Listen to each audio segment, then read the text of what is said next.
In a typical city or town, on a typical residential street, we find a typical home occupied by a typical American family. Like millions of his fellow Americans, John Q. Public earns enough money to keep up the payments on a new car.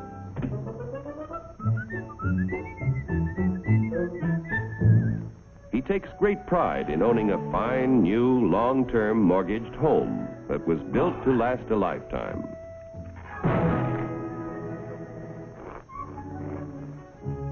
Mrs. John Q. Public no longer finds housework fatiguing drudgery, thanks to a host of labor-saving devices, including her husband.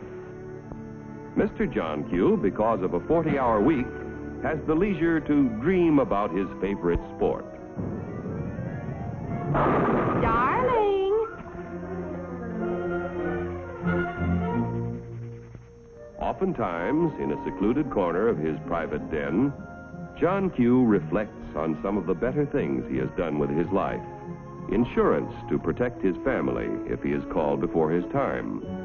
Money in a savings account for emergencies, for summer vacations, and to help put John Q. Jr. through college. In spite of the high cost of being a husband and father, John Q. has a private little nest egg. His practical nature tells him it ought to do more than collect moths. Let's see, where did I put this thing? I know it's... common stock. Do I own any? I don't even know what they are. In that case, it might be a good idea to get a little information with a fellow who owns and operates a company that makes and sells oil drums. Each year, customers buy more and more from our... because he makes a better oil drum than his competitors. One day, customers demand more oil drums than the owner can produce. He figures it will take about $3 million to do the job. So he decides to form a corporation to sell shares in his business to raise the capital he needs. First, the owner goes to the state government to get a corporation charter and permit to sell shares in this business. Next, our friend goes to an investment banker and shows him the record of the oil drum manufacturing company's past performance and plans for expansion. The investment banker decides to help our friend sell shares in the corporation to raise the $3 million. However, before any shares in the corporation can be sold, certain information must be filed with the Securities and Exchange Commission in Washington. The investment banker and the owner must swear that the information they file contains nothing but the truth.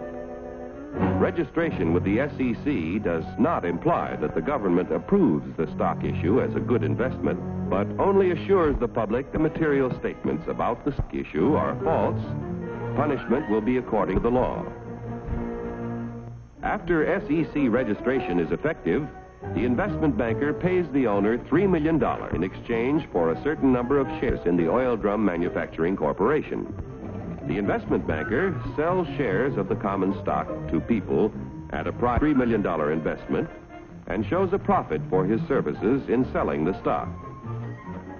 Money received from the sale of shares in the business builds a new and better plant, which produces more and better oil drums.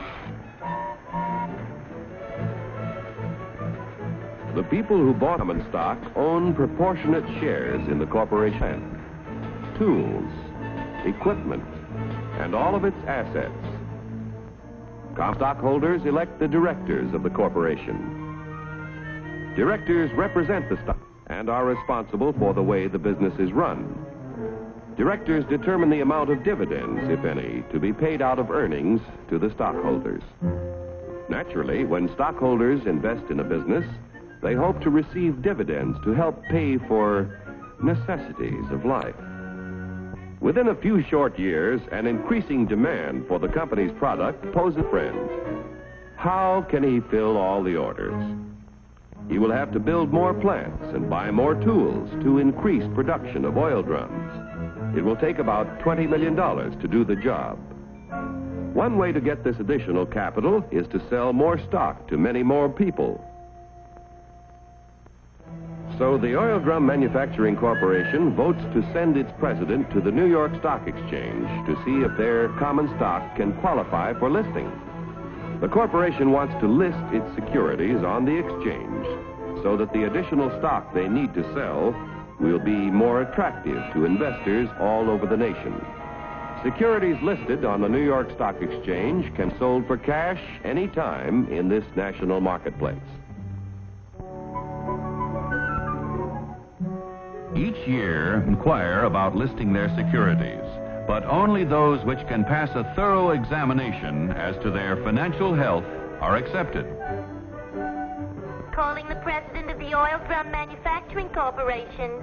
Calling the president of the Oil Drum Manufacturing Corporation. Report to examination room B. Attention all members of the stock list department. Report to examination room B. The Stock List Department examines the qualifications of corporations to be listed on the New York Stock Exchange. The corporation must have substantial assets in plants, tools, equipment, and cash. There must be a broad distribution of its shares among a large number of stockholders. The corporation must show successful management and sales records and annual net earnings at the time of listing of at least $1 million. The proposed stock issue must meet federal, state, and New York Stock Exchange regulations. The corporation must agree to report to its stockholders at frequent intervals. If the examination by the Stock List Department indicates the corporation meets minimum requirements of the exchange at the time of the examination, the corporation's application for listing is recommended. The Board of Governors of the New York Stock Exchange finally approves the application and sees that it is made public. Extra, read all about it. Now that the Oil Drum Manufacturing Corporation's stock is listed, its name is abbreviated for use on the ticker tape.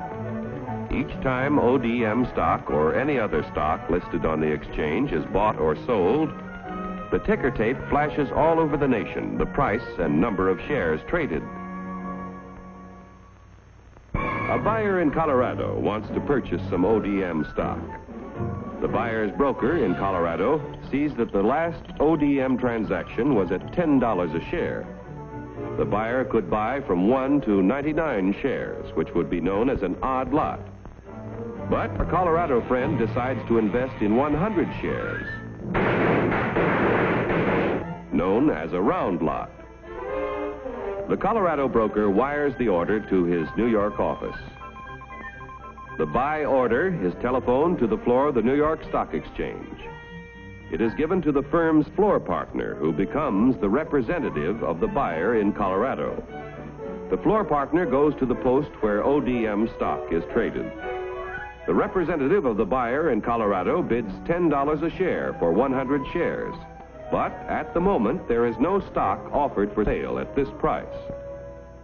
In the meantime, however, in Maine, an ODM stockholder who needs cash decides to sell his 100 shares if he gets $10 a share. The Maine broker wires the sell order to his firm's representative on the floor of the New York Stock Exchange. This firm's floor partner, representing the seller in Maine, offers to sell 100 shares of ODM stock at $10 a share.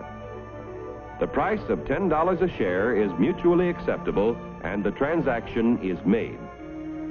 Like the cowboy in Colorado and the fisherman in Maine, investors all over the country use the facilities of brokers who are members of the New York Stock Exchange whenever they want to buy or sell stock of companies listed on this national market.